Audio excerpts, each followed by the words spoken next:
Hello, and this is the second season of the series Squid Game. The sole survivor of the deadly tournament returns to the game 2 years later to stop the organizers. But things immediately go awry, forcing him to fight for survival once again.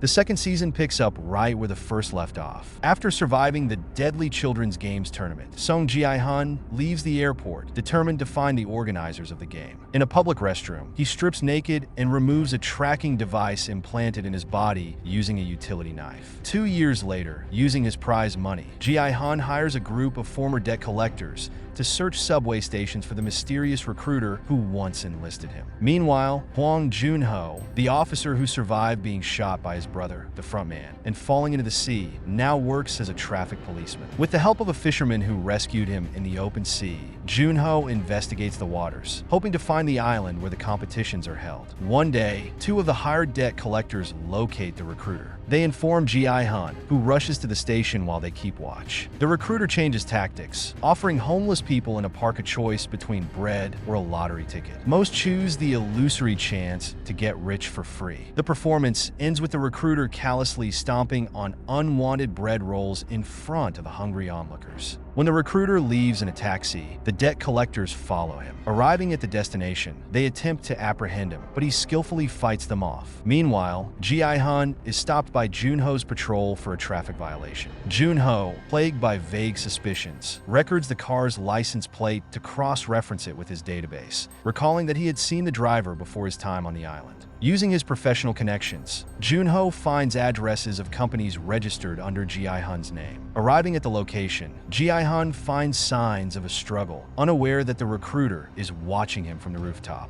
The recruiter then proposes a game to the captured debt collectors, rock, paper, scissors combined with Russian roulette. After one loses and is killed, the recruiter interrogates the other to find out why they were following him. Ji-hun returns to his purchased hotel, where the recruiter is already waiting for him. To spice up their encounter, the recruiter suggests a game of Russian roulette, but without spinning the cylinder after each turn. The participants take turns pressing the revolver to their heads and pulling the trigger until only one shot remains. To prove he is not just a pawn of wealthy, spoiled sadists, but a person of strong will, the recruiter puts the gun to his head and fires. Hearing the gunshot, Jun-ho, who has arrived at the building, rushes in. He attempts to arrest Ji-hun on suspicion of murder, but is knocked out by Il-nam, the debt collector who was kidnapped by the recruiter.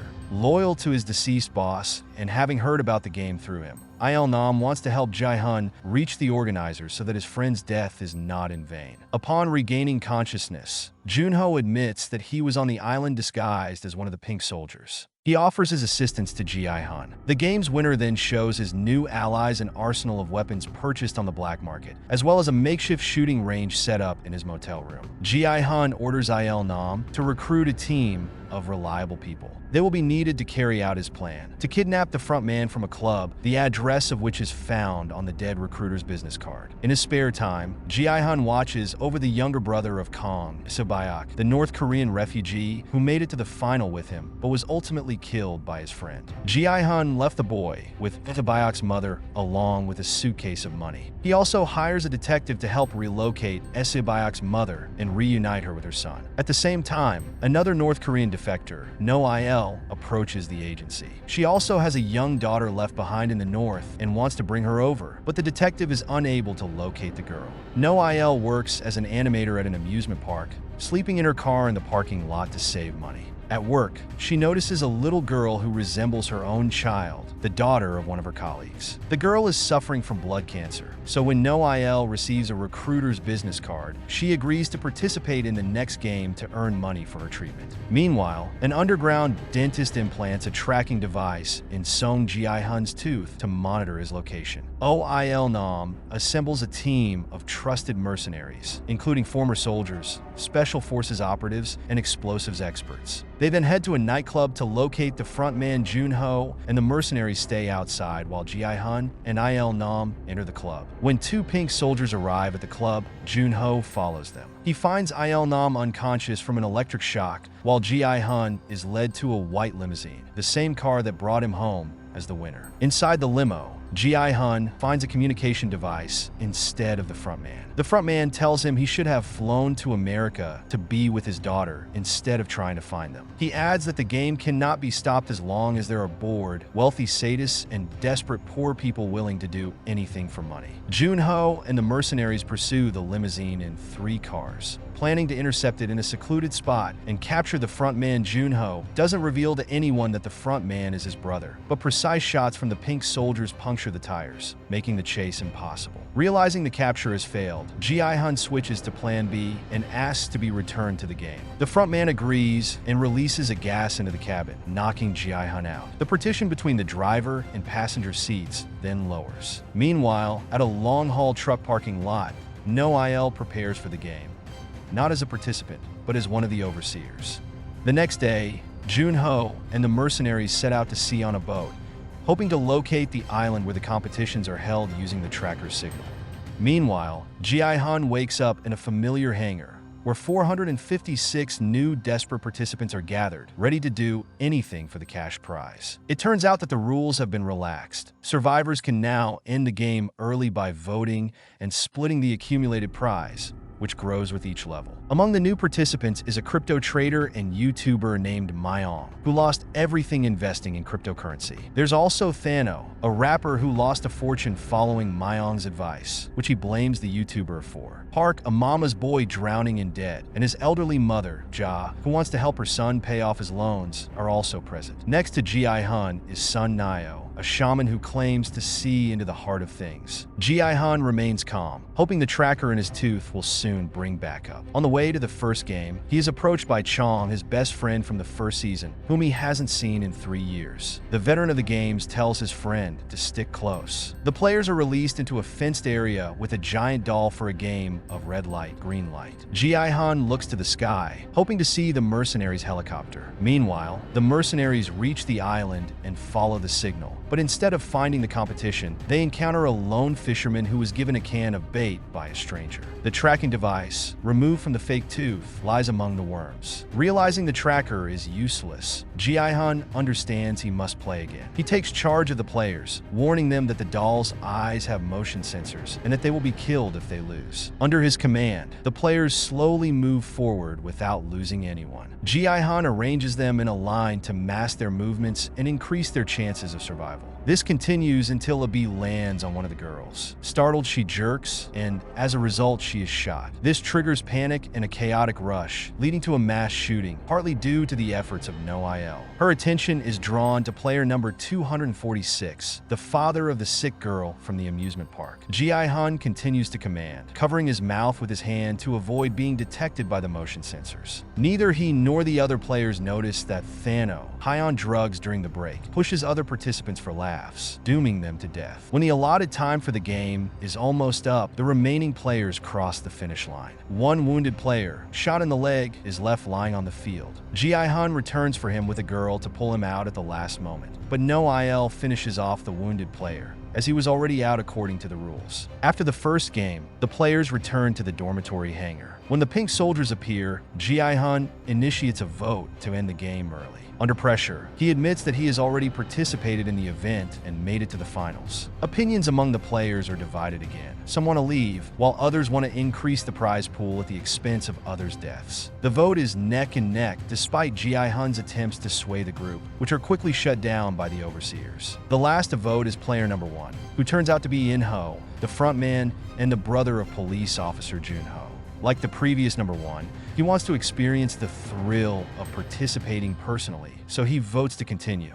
After the vote, In-ho approaches Ji-hun to tell him that his success inspired him to continue the games. Other players gather around, eager to gain insight from the seasoned veteran. Reluctantly, Ji-hun shares his experience. Soon, a young man named Deok-soo joins their team. Like Chong, he served in the Marines. The first fight breaks out among the participants. Thano and his friend attack the YouTuber, blaming him for their failed cryptocurrency investments. The fight is broken up by In-ho, who effortlessly takes down the drugged-up musician and his lackey, earning applause from the others. Before lights out, In-ho approaches Ji-hun to talk. He shares his life story about his sick wife, who decided to give birth to their child despite the life-threatening risks. To pay for her treatment, he borrowed money, but it was considered a bribe, and he was fired. Except for the fact that this happened a long time ago, and his wife is already dead, the story is true. After lights out, the organ traders among the overseers are unhappy that the bodies they receive are already dead. Noel had been finishing off the wounded to spare them suffering. She is summoned by the coordinator of the black market, but she still refuses to help her colleagues trade organs. In the morning, the YouTuber is approached by his ex-girlfriend, Kim.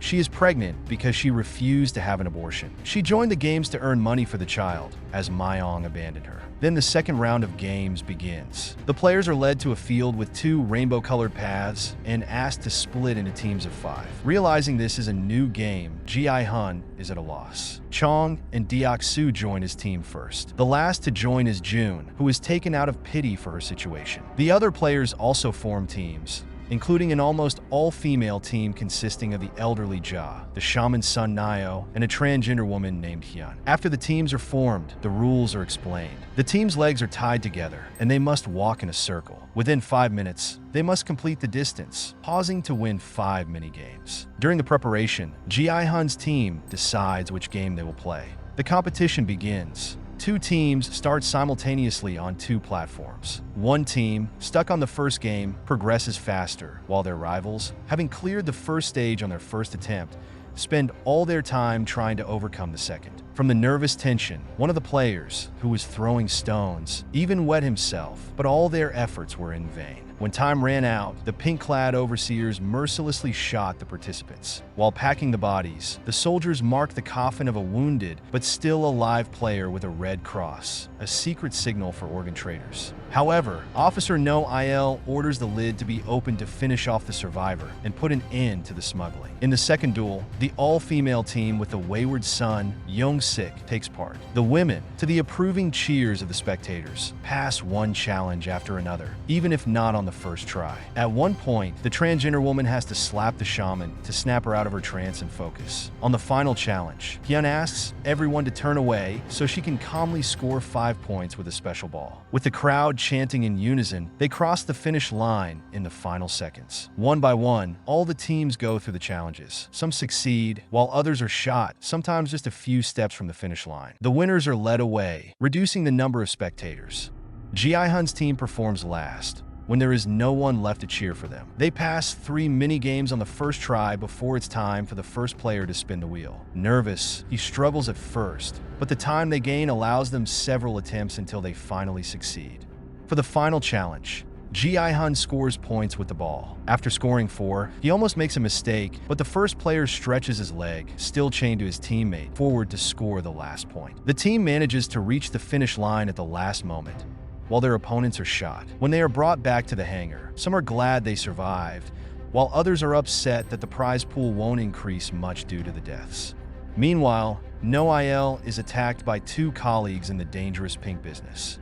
Despite her skilled resistance, they beat the fragile girl, threatening to cripple her next time if she continues to interfere with their organ trade. Soon, the staff informs the players about the increased prize pool and begins another democratic vote to end the game early. The votes are suspiciously split again, prompting Ji-hun and the first player to give speeches about the need to stop the competition. Dissatisfied players, who want to solve all their financial problems at once, argue against them. Ignoring the risks and considering the tasks not too difficult, the participants collectively decide to play another round and then take the money. This time, the vote is overwhelmingly in favor of continuing. After the vote, the remaining players discuss their prospects. Some voted differently than the team had agreed, including Young-sik, who disobeyed his mother, Ja, and their transgender teammate Hyun. Chong also pressed the circle instead of the cross, which displeased Ji-hun. Nevertheless, the team stays together. For the night, Ji-hun advises posting guards, fearing a repeat of the mass brawl and killings from last time. The organizers do not interfere with such chaos.